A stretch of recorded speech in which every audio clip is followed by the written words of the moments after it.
Hi hello viewers, నా పేరు Keerthi. Welcome to Suman TV California. ఏంటి ఈమె ఒక మోడల్ హౌస్ ముందు ఉండి మాట్లాడుతుంది అనుకుంటున్నారా? నేను మోడల్ హౌస్ స్టోర్ చేసి అట్లనే కాలిఫోర్నియాలో ఇల్లు ఎట్లా కొనుక్కోవాలి, అసలు ఏం స్టెప్స్ ఫాలో అవ్వాలనేది చూపించడానికి వచ్చిన.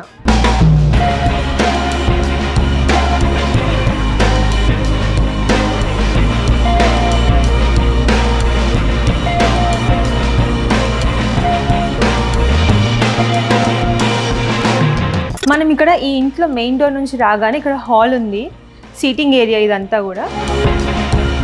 అసలు ఈ ఇల్లు 2419 స్క్వేర్ ఫీట్ అంట. చూద్దాం అసలు ఎట్లుంటుందని. ఈ హాల్ అయితే చూడండి ఇట్లుంది. అండ్ అట్లాగే ముందుకు వెళ్తూ ఉంటే ఇక్కడ మన కిచెన్ ఏరియా లెఫ్ట్ సైడ్ చూస్తున్నారు కదా, అది డైనింగ్ ఏరియా. అండ్ ఇదంతా కూడా కిచెన్ ఏరియా. ఇక్కడ అంతా ఐలాండ్ ఉంది. అండ్ ఈ కిచెన్లో కూడా క్యాబినెట్స్ ఇట్లాగా ఉన్నాయి.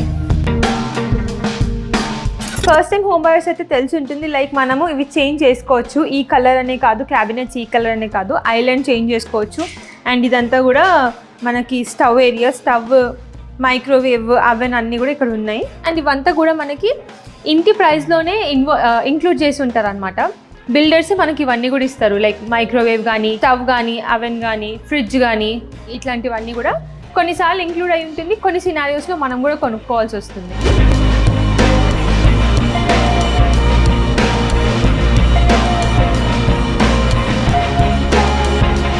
సో ఇక్కడే కింద ఫ్లోర్లోని ఒక బెడ్రూమ్ ఇచ్చారు అండ్ ఒక ఫుల్ బాత్ కూడా ఇచ్చారు. మనకి యూజువల్లీ చాలాసార్లు కింద ఫ్లోర్లో ఒక బెడ్రూమ్ కూడా రాదు అండ్ హాఫ్ బాత్ మాత్రమే ఇస్తారు. కాకపోతే నేను ఇప్పుడు వచ్చిన ఈ మోడల్ హౌస్లో మాత్రము కింద బెడ్రూమ్ ఉంది అండ్ క్లాజెట్ కూడా ఉంది.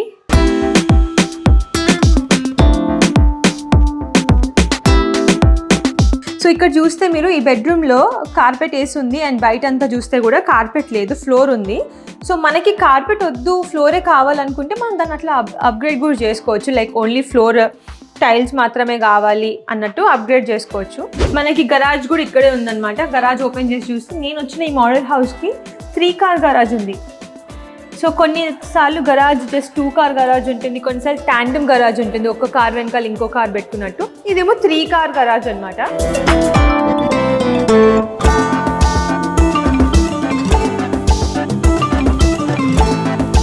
యూజువల్లీ మనకి ఇక్కడ బెడ్రూమ్స్ 3 బెడ్రూమ్స్ కానీ 4 బెడ్రూమ్స్ కానీ ఉంటే మోస్ట్లీ బెడ్రూమ్స్ లాఫ్ట్ అనేది పైనే వస్తుంది. సో మనం ఇప్పుడు పైన ఫ్లోర్కి వచ్చినాము. ఇక్కడ ఒక లాఫ్ట్ కూడా ఉంది చూడండి. ఈ మాత్రం స్పేస్, లైక్ ఒక చిన్న home theatre type of space ఉంది ఇక్కడ.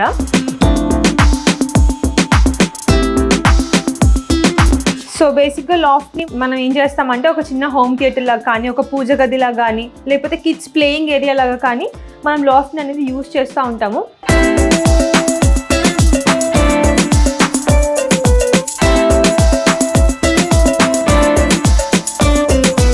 సో అట్లా లాఫ్ట్లో నుంచి రాగానే ఇక్కడ ఇంకొక బెడ్రూమ్ ఉందన్నమాట. ఇది కిడ్స్ బెడ్రూమ్ లాగా ఉంది, 2 బెడ్స్ ఇచ్చేసి. అండ్ ఇది చాలా స్పేషియస్గా కూడా ఉంది. సో వాకింగ్ క్లాజెట్ కూడా బాగానే స్పేషియస్గానే ఉంది. అండ్ ఇక్కడ విండోస్ చూసారు కదా, కొంతమంది ఏం చేస్తారంటే విండోస్ ఇంకొకటి ఎక్స్ట్రా కావాలంటే దాన్ని మళ్ళీ మనము యాడ్ చేయించుకోవాలి మనమే. I mean we have to pay for it. కానీ కొన్నిసార్లు వాళ్ళే మనకి ఇట్లా ఎక్కువ విండోస్తో కూడా ఇస్తారు. ఇట్స్ అ బెనిఫిట్ అనమాట. అండ్ కిడ్స్ బెడ్రూమ్ ఒకటి అయిపోయింది కదా, ఇక్కడ ఇంకొక బెడ్రూమ్ కూడా ఉంది. అండ్ ఇది ఒక స్మాల్ బెడ్రూమ్, లైక్ ఒక టీనేజర్ కైండ్ ఆఫ్ పీపుల్కి, లైక్ టీనేజర్స్కి చేసినట్టు డెకరేట్ చేసినారు ఈ బెడ్రూమ్. ఒక చిన్న క్యూట్ బెడ్రూమ్.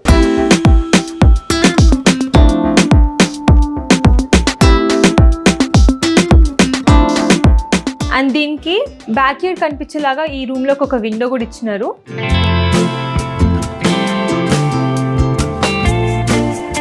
అండ్ ఇక్కడ చూసుకుంటే ఇక్కడ సైడ్స్కి మనకి టేబుల్స్ వేసుకున్నంత స్పేషియస్ ఉంది. లైక్ చూడండి, ఈ టేబుల్ అండ్ స్టడీ టేబుల్ వేసుకున్నంత స్పేషియస్గా ఉంది. అంటే ఇదేం చిన్న రూమ్ కాదు, కంపారిటివ్లీ కొంచెం చిన్న రూమ్, కానీ చాలా బాగుంది. లైక్ ఒక మనిషికి అయితే బాగా ఎక్కువనే స్పేస్ ఉన్నట్టు. ఇది ఒక వాకింగ్ క్లాజెట్ ఈ రూమ్లో. ఇప్పుడు ఈ 2 బెడ్రూమ్స్ చూసాం కదా, ఈ 2 బెడ్రూమ్స్కి ఒకటి అటాచ్డ్ బాత్ ఇచ్చాడు. ఇక్కడ దీంట్లో బాత్ టబ్ వచ్చింది. కింద చూస్తేను మనకి స్టాండింగ్ బాత్ ఇచ్చారు. అండ్ అక్కడ నుంచి రాగానే ఇదంతా కూడా వాషర్ డ్రయర్ స్పేస్ అనమాట. కానీ దీంట్లో వాషర్ డ్రయర్ లేదు, నాకు తెలిసి బిల్డర్ మనకి వాషర్ డ్రయర్ ఇవ్వరు దీంట్లో, we have to buy it. And ఇక్కడనే ఎలక్ట్రిక్ సంబంధించిన ఒక బాక్స్ ఉంది. చూసుకుంటే ఇక్కడ ర్యాక్స్ కూడా ఉన్నాయి. చాలా స్పేషియస్గా ఉంది వాషర్ డ్రయర్ రూమ్.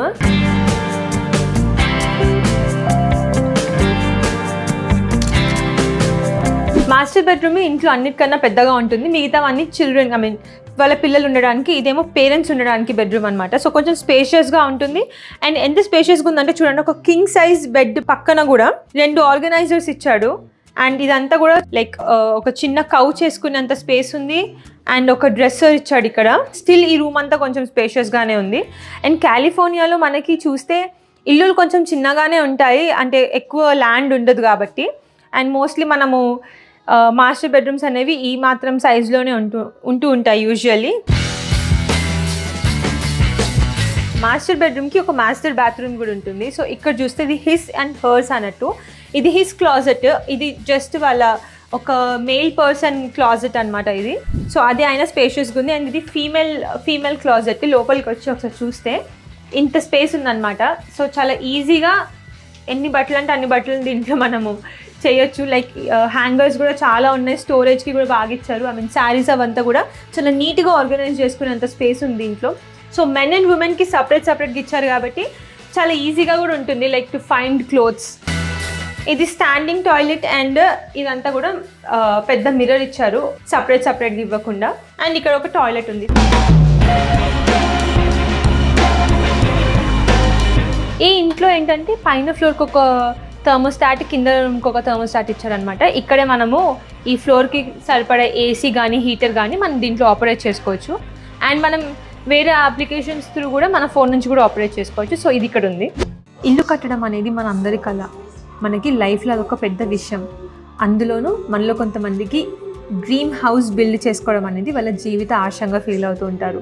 సో అట్లాంటిది మనం యూఎస్ఏలో ఒక ఇల్లు కొనాలి అంటే ఎలాంటి ప్రాసెస్ ఫాలో అవ్వాలి, అసలు మనకి ఏం కావాలి అనేది నేను మీకు ఈ వీడియోలో చూపిస్తాను. సో ఇప్పుడు మనకి ఇక్కడ కాలిఫోర్నియాలో మనకి ఒక బేసిక్ ఒక చిన్న ఇల్లు అనేది ఒక 600K నుంచి స్టార్ట్ అవుతూ ఉంటుంది. సో ఏరియా ప్రకారం అది లైక్ మారుతూ ఉంటుంది. ఇప్పుడు ఒక 600K ఇల్లు ఈ ఏరియాలో ఉంటే ఇంకొక ఏరియాలో 10 million ఇల్లు కూడా ఉండొచ్చు. ఇప్పుడు రియల్ టైం మనకి ఇల్లు చూపించినాక ఆ ఇల్లు నచ్చితే కనుక మనం బిల్డర్ దగ్గరికి వెళ్ళి అక్కడ ఒక అగ్రిమెంట్ రాసుకోవాలి. సో మనము డౌన్ పేమెంట్ కానీ ఎటువంటి మనీ కానీ మనం బిల్డర్కి మన చేతులతో మనం ఇవ్వము. మనకి బిల్డర్కి మధ్యలో ఎస్క్రో అని ఒక కంపెనీ ఉంటుంది. బిల్డర్కి కానీ మనకి కానీ ఫెయిర్గా మధ్యలో ఒకరు ఉండాలంటే అది ఎస్క్రో కంపెనీ. సో మనం వాళ్ళకి డౌన్ పేమెంట్ పే చేస్తాం, what ever it is, like 5%, 10%. So వాళ్ళకి పే చేస్తే మన ఇల్లు కన్స్ట్రక్షన్ అయిన తర్వాత ఎస్క్రో కంపెనీ వాళ్ళు బిల్డర్కి ఇస్తారనమాట. యూజువలీ బిల్డర్ ఏం చేస్తాడు, ఇక్కడ మినిమం 3 to 6 months అనేది అడుగుతాడు time to construct a new house. క్విక్గా మూవ్ ఇన్ అవ్వాలి అనుకునే వాళ్ళకి ఆల్రెడీ కన్స్ట్రక్ట్ అయిన న్యూ హౌసెసే ఉంటాయి, దాని వాళ్ళు ఈజీగా we can ask to builder and మనం దాన్ని కూడా పర్చేస్ చేసుకోవచ్చు. సో మనం ఇప్పుడు ఇల్లు సెలెక్ట్ చేసుకొని దాన్ని కన్స్ట్రక్షన్ అవుతున్న టైంలో మనకి ఇంట్లో కొంచెం అప్గ్రేడ్స్ ఏమైనా కావాలి, లైక్ ఇంకొక డోర్ కావాలి, లేకపోతే ఇంకొక ఎక్స్ట్రా విండో కావాలి, లేదంటే కార్పెట్ వద్దు మొత్తం ఫ్లోరే కావాలి అని అప్గ్రేడ్స్ ఉంటాయి కదా. అవన్నీ మనము బిల్డర్ వాళ్ళ డిజైన్ సెంటర్ అని ఒక ప్లేస్ ఉంటుంది, అక్కడికి వెళ్ళి మనకి ఏ కలర్ ఐలాండ్ కావాలి, ఏ కలర్ టైల్స్ కావాలి, అవన్నీ కూడా మనం అక్కడ సెలెక్ట్ చేసుకోవచ్చు. అండ్ దీనికి కూడా మనం సెలెక్ట్ చేసుకున్న దానికి ఒక్కొక్క దానికి ఒక్కొక్క కాస్ట్ ఉంటుంది. ఆ కాస్ట్ మనం అవుట్ ఆఫ్ పాకెటే అవుతుంది. అండ్ అది మనం మన లోన్లో క్లియర్ చేసుకోవచ్చు అనమాట. లోన్లో యాడ్ చేసుకుంటే అది ఎవ్రీ మంత్ ఈఎంఐలోనే మార్టిగేజ్లోనే మనకి కట్ అవుతుంది.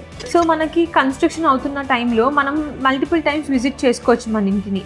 సో ఆ టైంలో మనకు ఆల్మోస్ట్ ఒక 80 to 90% ఇల్లు కన్స్ట్రక్షన్ అయిపోయినాక బిల్డర్ మనల్ని పిలుస్తారనమాట, వచ్చి మీ ఇంటిని మీరు ఇన్స్పెక్షన్ చేసుకోండి అని. సో ఆ టైంలో హౌస్ ఇన్స్పెక్షన్ చేసే వాళ్ళు ఉంటారు, వాళ్ళని తీసుకెళ్ళి మనం ఇల్లంతా ఎక్కడెక్కడ ఏమైనా ప్రాబ్లమ్స్ ఉన్నాయా ఏంటి అనేది మాట్లాడుకొని వాళ్ళు మనకి మార్కర్స్ ఇస్తారు. దాంతో మనము ఇక్కడ మాకు ఇది ప్రాబ్లం ఉంది అని చెప్పి మనం అటాచ్ చేయొచ్చు అనమాట. సో దాన్ని బట్టి వాళ్ళు మళ్ళీ మంచిగా దాన్ని చేసిస్తారు. సో ఫైనల్ వాక్ త్రూ అయిపోయిన తర్వాత మనము ఇంకా ఆల్మోస్ట్ ఆ ఇల్లు మనది అయిపోయినట్టే. అప్పుడు మనం ఏం చేయాలంటే ఎస్క్రో దగ్గర మనము ఎంతో పర్సెంటేజ్ కట్టుంటాం కదా, లైక్ 5%, 10%. మిగతా అమౌంట్ కూడా ఒకవేళ 10% కట్టుంటే మిగతా 90% ఆఫ్ అమౌంట్ లోన్ ఏదైతే ఉందో అది కూడా మనం ఎస్క్రోకి ఇచ్చేసేయాలి.